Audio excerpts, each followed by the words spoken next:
Welcome back to the channel. My name is Brian, and in this episode we're going to be discussing the most misused item. We're going to be using this beautiful Subaru Legacy, a white pearl. We got our raw bumper already primered up in plastic PO. We're going to be doing a blend for the bumper on the passenger side fender. We're going to be blending this whole entire hood as well. We'll show you how we do that so it matches the bumper.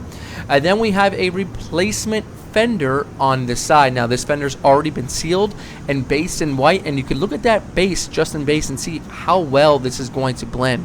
We're going to blend up the A-pillar into the door and into the hood as well. We're going to be blending at all points of this job so it will match perfectly.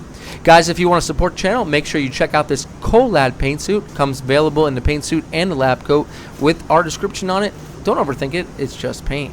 Now the most misused item in the body shop is going to be a tack rag. Now this is just a general tack rag for automotive use. The first thing you're going to want to do when painting a white car is get a brand new tack rag and open it all the way up. 15 minutes later, you're going to go over the surface of your panels and give it a light wipe. The tack rag is going to pick up any lint on the panel. It's also the only connection that you're going to have to the actual panel of feeling if there's any bumps or anything along the edges that still might need to be sanded.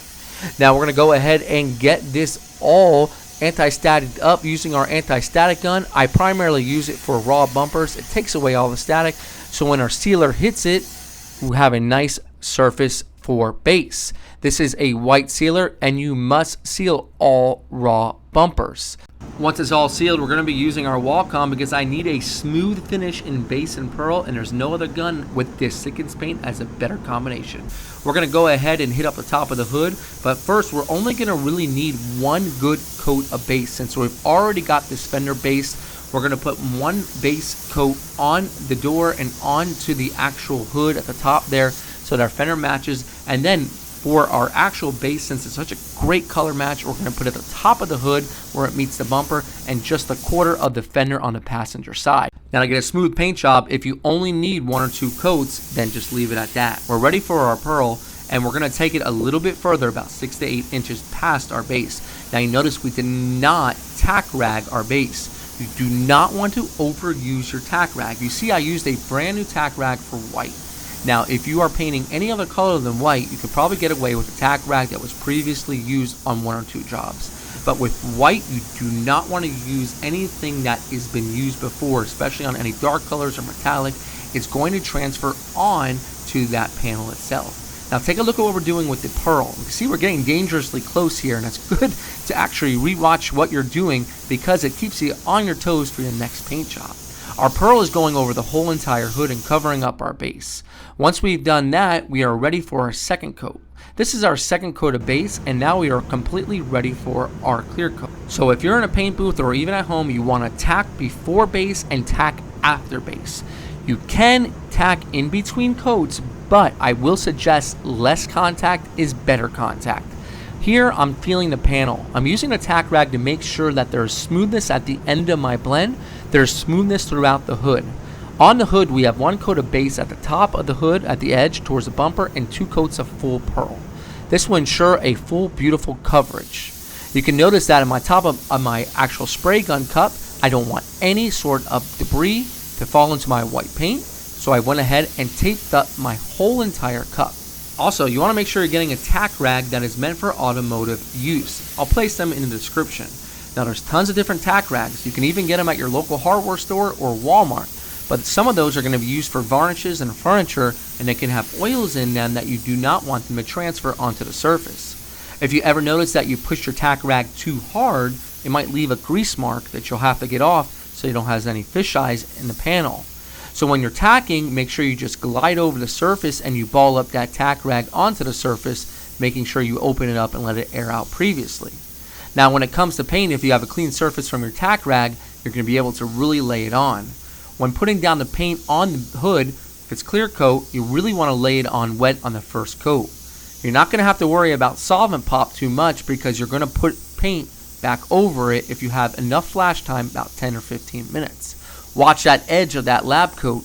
That is the one downfall for a lab coat. It does have some loose ends at the bottom of the coat that can really hit, if you're not paying attention, onto your panel. When recording myself, it's great that I get to watch myself back and see what issues could possibly be. So even if you're not going to place any videos online, record yourself when painting and take a look at your technique. When you're painting, you really don't know what you're doing until you watch yourself back. That's why these videos have really helped me a lot to become a better painter. Watching yourself can really help your technique and see what you can do better for the next time. Here on this blend panel, this is about the only panel that is clear on clear for the most part. So this panel, we don't want to put it on too wet because that clear on clear on the first coat will want to run on you pretty quickly. Anywhere where there's base, you're going to have a better grip for the clear coat to stick. But anywhere where it's clear coat sanded with 600 or 800, that clear coat's going to want to run right off. So don't overdo it on that first coat. Now, when it comes to putting our second coat on, make sure that we are allowing 10 to 15 minutes. Never, ever will you ever tack clear coat. Ever. One misconception for most folks is that you can wait about 15, 20, or 30 or 40 minutes, depending on your speed of your clear, and put the tack rag on the first coat to get any debris. This is the worst thing you can do because your tack rag will fall right into your clear coat and leave streaks. You never want to touch your clear coat unless you're trying to maybe pick something out, but you never drag any type of material over your clear coat. You can see here, we're using our Series 2 from Iwata, and this is really growing to be one of my most favorite guns for clear coat. Also, take a look at my position. You can see that my body does not move on the floor. I am traveling only as far as my wingspan will go with my arm rotation. So as far as my arm will go, as far as the clear coat will go, and that falls into the middle of the next fender. I learned this is going to be the best way for me to spray by keeping in one position and not walking the panel because I get too much dry spray. The only issue you might run into if you're doing it like this is doubling up on your edges and getting thicker edges or runs. So make sure you're watching the panel as you're putting the paint down. Now, as we move on to our second coat of clear coat, this is your time to really lay it down on the hood. I'm doing around 80 to 85% overlap. I really don't want to buff this hood, but I don't want to overload it with material and get solvent pop. Solvent pop is little tiny dots that really only show up about an hour or two after your clear coat has been drying, and usually it's from an over application of clear coat, not the right reducer or hardener, or not allowing the booth to really cycle and get all the solvent out of the paint before it gets trapped. So we're putting it on wet, but we're not overdoing it. That's why it's important to use a tack rag properly and not misuse it. Otherwise, you might have too much dirt or lint that you're trying to cover up with clear coat. When we take a look at this video, we can see how dangerously close I come to the panel. That's why it's so important for you guys to record yourself and re-watch yourself. I know for next time when I'm painting a hood, I'm going to put on the full paint suit instead of the lab coat, because at the bottom of the lab coat, you can touch the panel if you're not careful. If you're not careful, a lot of things can happen. Sweat in the middle of a panel, touching the panel, air hose touching the panel, debris coming from the paint gun. These are all things you really want to try to minimize, which is why you really want to take your time to think before you're actually hitting into the paint booth. I've run into most all failures when it comes to paint, but seldomly will I ever repeat those failures because I know where they came from. Now, after 2 wet coats, you're going to have a beautiful, beautiful shine and a beautiful, beautiful pearl blend. I will tell you all, though, that this blend was really made easy by the color match.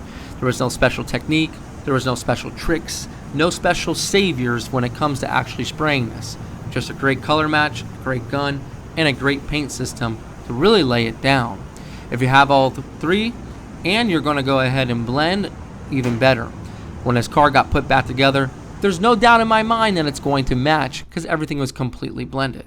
Now, this car was painted around 7 p.m. at night. This is my second job, my normal job being a daytime school teacher for an elementary school. And before work, I come in the morning and I check out my work and get it out of the booth so the other painters can use the booth as well. I always like to check out my work just to make sure everything is good so I know when I come in the afternoon what kind of day I'm going to be having or what I need to expect.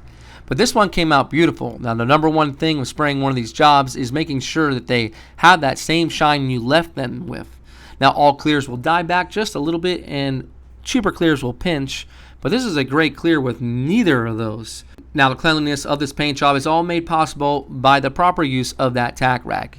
Do not overuse your tack rags. Do not overuse your tack rags. I cannot repeat that enough. You do not want to tack too much. What you want to do is make sure that when you are tacking, if you feel something, do something. If it's rough at the edge of the blend, 800, go over it again. You want to make sure that your blend is smooth before you're putting clear coat on, or else you're going to see that halo. For this job, it came out beautiful, and I'm really happy with it. So I hope you guys learned something, and if you did, let me know down in the comments. Guys, this is Brian from Paint Study reminding you, don't overthink it. It is just paint. I'll see you guys on the next episode.